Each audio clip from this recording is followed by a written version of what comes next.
কারণ 20 বছর যার ডায়াবেটিস তার যদি ভালো হয়ে যায় 2 সপ্তাহে 1 সপ্তাহে, তাহলে যার কেবল শুরু হয়েছে ওর তো একদিনই। কারণ ওনার চিকিৎসা উনি না করে উনি চিকিৎসা দিয়েছেন ডাক্তারকে করতে। আসেন, এই যে আপনার কত বছর ধরে ডায়াবেটিস? আসসালামু আলাইকুম। ওয়ালাইকুম আসসালাম। আমার এই 2 বছরের মতো আর কি স্যার, অল্প অল্প শুরু হয়েছে। তাহলে উনি কেবল শুরু হয়েছে, আমি ওনাকে কথা দিচ্ছি আজকে থেকে যদি উনি মানা শুরু করে আগামীকাল থেকে ওনার ডায়াবেটিস খুঁজে পাওয়া যাবে না ইনশাল্লাহ। বুঝতে পারছেন? আজকে থেকে মানলে আগামীকাল থেকে যদি সে খুঁজে পায়, এই চ্যালেঞ্জ দিলাম, ওপেন চ্যালেঞ্জ, ক্যামেরা আছে সব কিছু, আজকে থেকে যদি মানে আগামীকাল থেকে সে ডায়াবেটিস আর পাবে না। কি বলে, আপনারা বিশ্বাস করেন না এটা? হ্যাঁ হ্যাঁ, এটা সবাই বিশ্বাস করে। কারণ 20 বছর যার ডায়াবেটিস তার যদি ভালো হয়ে যায় 2 সপ্তাহে 1 সপ্তাহে, তাহলে যার কেবল শুরু হয়েছে ওর তো একদিনই ভালো হয়ে যাবে। ঠিক আছে? তাহলে এখন উনি এই 2 বছর চিকিৎসা করাইছেন স্যার? হ্যাঁ, একটা ডাক্তার দেখাইছি। হ্যাঁ, যাই ডিটেলসে কোনো ডাক্তার সম্পর্কে আমরা বলতে চাই না, সোজা কথা আপনি চিকিৎসা করাইছেন, পরীক্ষা নিরীক্ষাও হয়েছে, ওষুধও হয়তো খাইছেন বা খাননি, একটা ট্যাবলেট খাচ্ছেন উনি। কিন্তু এইভাবে যদি চলে 20 বছর পরে ওনার মতো অবস্থা হবে আপনার, বা ওনার চেয়েও খারাপ অবস্থা হবে। বুঝতে পারছেন? তো এটা পরিণতি ভালো হবে না। ঠিক আছে, বুঝতে পারছেন? এখন আমরা তাকে পরামর্শ দিয়ে দিচ্ছি, কি বলবো, আমরা বলবো যে দেখেন, সবখানে ডায়াবেটিস রোগী গেলে তাকে বলে 6 বেলা চিনি খাও। আমরা বলবো যে আপনার চিনি বেশি, আপনি চিনি খাবেন না, ভাতও খাবেন না, রুটিও খাবেন না, ফলও খাবেন না, দুধও খাবেন না, তাহলে খাবে কি? এখন এটা কি কোনোদিনই ভাত খাবে না তা না, আপনি এখন ভাত খান না, এখন ওই যে উনি ভাত খায়, আমিও খাই, যদিও আমার ডায়াবেটিস ছিল না কোনোদিন, যাই হোক, কারণ হইতে পারে না, ছিল না মানে আমার বাবা মা নানি সবারই ডায়াবেটিস, আমার গোষ্ঠীতে আমার মামা টামা সব ডায়াবেটিস ভর্তি। হ্যাঁ, তার মানে আমার জিন আছে, জিনে ধরতে পারতেছে না, আশেপাশে ঘুরতেছে, কিন্তু এখন আমি যেহেতু নিয়ম কানুন মানতেছি, মানে নিয়ম ছেড়ে দিলে ধরবে, হ্যাঁ, এই জন্য আমি ছাড়তেছি না, এই জন্য এরকম চলতেছে, আশেপাশে ঘুরে, কিন্তু ধরতে পারে না। বুঝলেন কথা? অনেকে বলে না যে জিনের সমস্যা, যেমন আপনার বাবা মার ছিল, তাহলে আপনার কার জিনে ধরছে? তাহলে এরকম অনেকে আছে বলে যে এই জিনে ধরছে, তাহলে ওনার তো বাপ মার ছিল না, তো ওনার কার জিনে ধরছে? নতুন নতুন এত জিন কোত্থেকে আসছে? যেমন ধরেন আমি ছোটবেলায় ওই যে 82 সালে যখন গ্রামে ছিলাম, কোনো ডায়াবেটিসের জিনটি না ছিল না। হ্যাঁ, এখন এই আজকে মানে এত বছর পরে, হ্যাঁ 40 বছর পরে আজকে জিনে একেবারে 6 লাখ ঘরে ঘরে জিন পরিতে ভরে গেছে। বুঝতে পারছেন? সবাই জিনে ধরছে, তো এত জিন হঠাৎ করে আসলো কোথা থেকে? আর আমরা কিন্তু ওই যে জিনও তাড়াই, যেমন এই ভাইয়ের জিন তাড়াই দিছি। হ্যাঁ স্যার, আমার ঘরে জিন আছে, জিন তাড়াই দেবো, ঘরের জিন সব জিন তাড়াই দেবো। না না, জিন থাকবে, মানে জিন ঠিক হয়ে যাবে। স্যার, আমার ওয়াইফের দল, ওই তো মানে আমি যে ওয়াইফ তাড়াবো না, আমি মানে ওয়াইফ থাকবে, মানে জিন চলে যাবে। ওয়াইফ আবার ভাবছে যে জিন তাড়াই দেবো না, ওয়াইফ তাড়াবো না, মানে ওয়াইফ থাকবে কিন্তু ওর জিন চলে যাবে। আচ্ছা, ঠিক আছে, হ্যাঁ, তাহলে খুশি হয়েছে। এখন কিভাবে হবে? কিভাবে হবে সেটা হচ্ছে যে, যেভাবে চললে ডায়াবেটিসের জিন না থাকলেও ডায়াবেটিস হবে, সেটা হলো আমি খাই, আমি বার্ন করি না, ব্যায়াম কায়িক করি না, আর্লি ঘুমাই না, দেরি করে ঘুমাই, রাত জাগি, টেনশন করি, দুশ্চিন্তা করি, নিজেকে যত্ন নিই না, ইত্যাদি ইত্যাদি ইত্যাদি। তা আপনার কাজটা কি? আপনি আপনার নামটা বলেছিলেন? জি না স্যার, বলেন। আমার নাম হচ্ছে মোহাম্মদ কাবুল হোসেন, আমি ফার্নিচারের বিজনেস করি। আলহামদুলিল্লাহ, তার মানে তো আপনার বিজনেসে অনেক ভালো, আমি কিন্তু দেখে বুঝে ফেলছি স্যার। আলহামদুলিল্লাহ, আলহামদুলিল্লাহ, অনেক ভালো বিজনেস করে, আলহামদুলিল্লাহ। এখন ওনার ফোকাস বিজনেসে, উনি এখানে অনেক ভালো করেছেন, কোনো সন্দেহ নেই, আমার কথা বুঝতে পারছেন, কোনো সন্দেহ, অনেক ভালো করেছেন, কিন্তু ওনার স্বাস্থ্যে উনি ফোকাস দেননি বলে আজকে স্বাস্থ্যের এই অবস্থা হয়েছে। স্বাস্থ্যের জন্য উনি গেছেন ডাক্তারকে ভিজিট দিচ্ছেন, টাকা দিচ্ছেন, ওষুধ নিচ্ছেন, খাচ্ছেন, এ দিয়ে কোনোদিন ওনার স্বাস্থ্য ভালো হবে না, ওই ডাক্তারের হয়তো হইতে পারে। আমার কথা বুঝতে পারছেন? যেমন ধরেন আমি আমার চিকিৎসা করি কিভাবে, আমি যেমন ব্যায়াম করি, আমি কায়িক শ্রম করি অথবা ব্যায়াম করি, হ্যাঁ, তো কায়িক শ্রম তো আমাদের ওরকম নাই, তা আমার ব্যায়ামই করতে হয় বা খেলাধুলা করতে হয়। আমি কেন মাটি কাটবো, আমি কেন ইট ভাঙবো? হ্যাঁ, তা আমার তো কায়িক শ্রম করার সুযোগ নেই। এই জন্য আমি কি করি, আমি এক্সারসাইজ করি, জিমে যাইয়া ওই কায়িক শ্রম করি আর কি। হ্যাঁ, মানে আগে মানুষ শরীর ব্যবহার করে ঘাম টাম জড়াইয়া টাকা কামাইয়া খাইতো, আর এখন মানুষ খাইয়া মোটা কথা হইয়া তারপরে জিমে যাইয়া টাকা খরচ করে ঘাম ধরে। বুঝলেন না? উল্টা হয়ে গেছে, বুঝেন নাই মনে হয়? আগে মানুষ এই ঘাম জড়ায় টাকা ইনকাম করে খাইতো, আর এখন খাইয়া চর্বি জমাইয়া টাকা খরচ করে জিমে যাইয়া ঘাম জড়াইয়া এটা আবার বার্ন করছে, স্বাস্থ্য কমায়। এবার বুঝতেছেন তো নাকি? উল্টা হয়ে গেছে যে কিরকম হয়, বুঝলেন? তো এখন আমি ওই তো আমার নিজের জিম আছে বিধায় ওখানে এক্সট্রা টাকা দেওয়া লাগে না।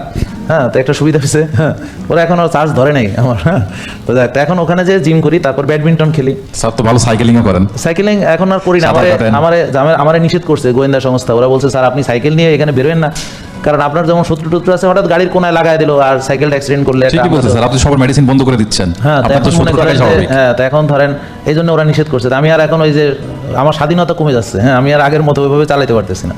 যাক, তার মানে ছাড়িয়ে দেবো না, আমি এমনভাবে চালাবো ওরা টের পাবে না। হ্যাঁ, আচ্ছা যাক, এরপর গেল এখন হচ্ছে ব্যাডমিন্টন খেলি, দৌড়াই। হ্যাঁ, দৌড়াই, তা এবং শ্বাসের ব্যায়াম করি, তারপরে যে বরফ থেরাপি করি, জ্যাকুজি করি, সাউনা করি। হ্যাঁ, এরকম শ্বাসের ব্যায়ামগুলো আপনাদেরকে আমরা শিখিয়ে দেবো আজকে। হ্যাঁ, সবাইকে শিখিয়ে দেওয়া হবে। তারপরে কিছু কিছু ব্যায়াম আমরা আজকে শিখিয়ে দেবো আপনাকে, তা আপনারা কিছু ব্যায়াম করবেন। উনি এখন ভাত রুটি ফল দুধের বদলে সবজি ডিম, সবজি মাছ, সবজি মাংস, তারপরে আপনার দুধ চা প্রিয়, তাই না? দুধ চার বদলে আমরা বুলেট কফি দিব আপনাকে। আসলে অনেক মজা লাগে। হ্যাঁ আমি জানি সেটা, চেহারার ভিতরে দুধ দিয়ে মানে আছে। আচ্ছা যাই হোক, তো এখন ওনাকে আমরা বুলেট কফি দেবো, মানে একটা অল্টারনেট দিতে হবে। এখন আপনি তো একটা নেশা আছে দুধ চা, এখন আপনাকে যদি বলি না কিছুই খাবে না, একটা সমস্যা না। তা আমরা ওনাকে দুধ চার বদলে ওনাকে দেবো গ্রিন টি, এই যে ক্যাটেচিন সমৃদ্ধ, এটা হলো অ্যান্টি অক্সিডেন্ট, হ্যাঁ অ্যান্টি ইনফ্লামেটরি গ্রিন টি দিব। বিসমিল্লাহ। এই আমার গ্রিন টিতে আজকে পিঙ্ক সল্ট দেয় নাই রে, ভুল করছে, ভুল করার সুযোগ নেই। যাক, তো এখন এই যে গ্রিন টি, এখানে একটু পিঙ্ক সল্ট দিতে হবে। এই যে গ্রিন টিটা দেখতেছেন, এখানে আপনি 3 বার পানি দিতে পারবেন, 3 বার। তারপরে পাতা চিবিয়ে খেয়ে ফেলতে পারবেন, যেন 1 টাকাও যেন মিস না হয়। পুরো টাকাটাই যেন জলে না যায়, মানে পেটে যায়। হ্যাঁ হ্যাঁ, একটু আদা দেওয়া আছে, হ্যাঁ দেওয়া আছে, হ্যাঁ আদা না লেবুর রস আমি দিই না, তাতে আমার এই ফ্লেভারটা নষ্ট হয়ে যায়। লেবুর ফ্লেভার আলাদা, এখানে আমি গ্রিন টির আলাদা ফ্লেভার আছে, এটা আলাদা মজা। তো এখন ওনাকে আমরা গ্রিন টি খেতে দিব, মানে আসল চা। উনি যেহেতু চা পছন্দ করে, তার আসল চাটাই খাবে, প্রয়োজনে পাতা চিবিয়ে খাবে। কারণ এই যে গ্রিন টি দিয়ে বড়ি তৈরি করা হয়, এইটা দিয়ে ক্যান্সারের চিকিৎসা হয়, একদম মানে লিটারেচারে আছে, ঠিক আছে। আচ্ছা বাদ দেন, এখন আসেন ওনার যে দুধ চা, তা দুধ চার বদলে দুধের বদলে আমি দেবো দুধের ঘি, মানে ঘিটা দুধ থেকে তৈরি হয়, হাইলি কনসেন্ট্রেটেড ফ্রম মিল্ক।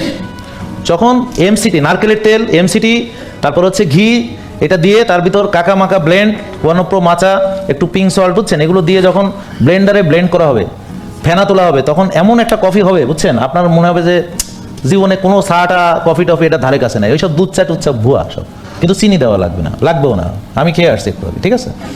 খাইলে কি বলেন, এই কারা কারা খাইছে দেখি, এই বলেন তাহলে খাইলে কি ভালো লাগবে না? কি বলেন, ওর দুধ চার চেয়ে অনেক ভালো হবে না? হ্যাঁ অনেক ভালো হবে, হ্যাঁ সবাই। তা আজকে একটা খেয়ে যান রেস্টুরেন্টে। হ্যাঁ থ্যাংক ইউ স্যার। হ্যাঁ আচ্ছা গেল। এবার আসেন ওনার ভাত রুটি ফল দুধ যে আমরা বন্ধ করলাম, এর বদলে সবজি, ডিম, সবজি মাছ, সবজি মাংস। এখন ওই যে ডিম, ওই যে দেশি ডিম হইতে হবে, দেশি হাঁস, দেশি মুরগি ডিম, এইটা আপনাকে খুঁজতে হবে, বুঝতে পারছেন। গ্রামে যারা আছে, গ্রাম কোথায় আপনার?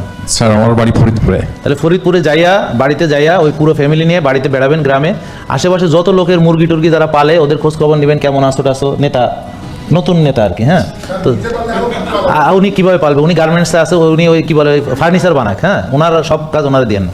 তারপর ওখানে যায় ওদেরকে অগ্রিম টাকা পয়সা দিয়ে আসবেন যে তোমরা আরও হাঁস মুরগি পালো, ডিমগুলো কিন্তু আমার, বুঝেন না কথা। তারপর ওরা পাঠা দিবে আপনাকে, হ্যাঁ মুরগি পালো। তা আমি এরকম গ্রামে যাইয়া, আমাদের আত্মীয় স্বজন আছে, যে যত পালবে আরও টাকা বাড়াইয়া দিব, যে যত পারবে আরও টাকা বাড়াইয়া দিব, বুঝতে পারছেন। তো এরা ওই আরও উৎসাহী হইয়া আরও ওই হবে। তো এখন ও যদি বাজারে বিক্রি করতে যায়, যে টাকা পাবে তার চেয়ে আমি বেশি দেবো, ঠিক আছে, তাহলে আমারই দেবে। হ্যাঁ আর হলো আমি খাঁটিটা পাইলাম, নিশ্চিত হইলাম যে এটা খাঁটি, হ্যাঁ ঠিক আছে। এরপর নদীর মাছ, তারপর হচ্ছে যে মাংস। এখন ধরেন গরু, সে খাবে, গরু পাবে কই? তাহলে দেশি গরু ফরিদপুরে পাওয়া যায় কিনা? পাওয়া যায়। তাহলে এখন একটা গরু তার একা খাইতে পারবে না, তাহলে ওনার যারা অন্যান্য বন্ধু বান্ধব আছে তাদের সাথে একটা কোরাম করবে, গরু খাওয়া কমিটি বানাবে একটা। তারপরে একটা দেশি গরু আয়না জবাই করে কোরবানির মতো ভাগযোগ করিয়া, মনে করেন যে সে তার ভাগে যে কটা পড়ে, বা এরভাবে সে একটা গরু খাওয়া কমিটির প্রধান। এখন সে নিজেও খাবে, তার বন্ধু বান্ধবরাও দেশি গরু যেন খাইতে পারে, কারণ বাজার থেকে কিনলে দেশি গরু পাওয়া যায়। তো এখন সবজি, ডিম, সবজি মাছ, সবজি মাংস, ঘি, নারকেলের তেল, অলিভ অয়েল ইত্যাদি ইত্যাদি। আর হচ্ছে যে এমসিটি, তারপর হচ্ছে ওয়ানপ্রো মাছ, হ্যাঁ এগুলো সব শক্তিশালী জিনিস। খেলে দেখবেন ওর যখন শক্তি লাগবে তখন আর বলবে না যে আমি ভাত খাই না কেন, এইখানে কেন। এরপর ওনার সুস্থ হলে, ডায়াবেটিস কমে গেলে উনি আবার ভাত খাবে। এখন ডায়াবেটিস কমবে কীভাবে? সে যে চিনি খাইলো না, না খেলে চিনি কমে যাবে। আমি যে বললাম কালকে থেকে ডায়াবেটিস পাওয়া যাবে না, কেন যাবে না? কারণ সে তো চিনি খাচ্ছে না, তো চিনি তো কমে যাবে। এরপর সে যখন রোজা রাখবে, ব্যায়াম করবে, তো আরও কোষের চর্বি গলে যাবে।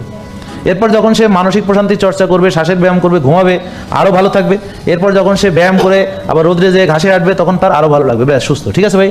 তাহলে সব কিছু কিন্তু আপনার করতে হবে। জি স্যার, আমি করে দিলে কিন্তু আমার হবে, আপনার হবে। জি। এইখানেই ঝামেলা। তো যেহেতু আপনি সব করবেন, অতএব আপনার চিকিৎসা আপনি করবেন, তো আমরা আপনাকে একটা পুরস্কার দিব, সেটা হলো যে এই হলুদ। Thank you sir. ঠিক আছে, ভালো থাকবেন, দোয়া করবেন। হ্যাঁ তাহলে দেখেন উনি এতদিন ভালো হয়নি, কারণ উনি এই কাজগুলো না করে ওষুধ খেয়েছেন। আপনারা যারা নিজের যত্ন না নিয়ে ওষুধ খাবেন, তাদের সবার একই পরিণতি।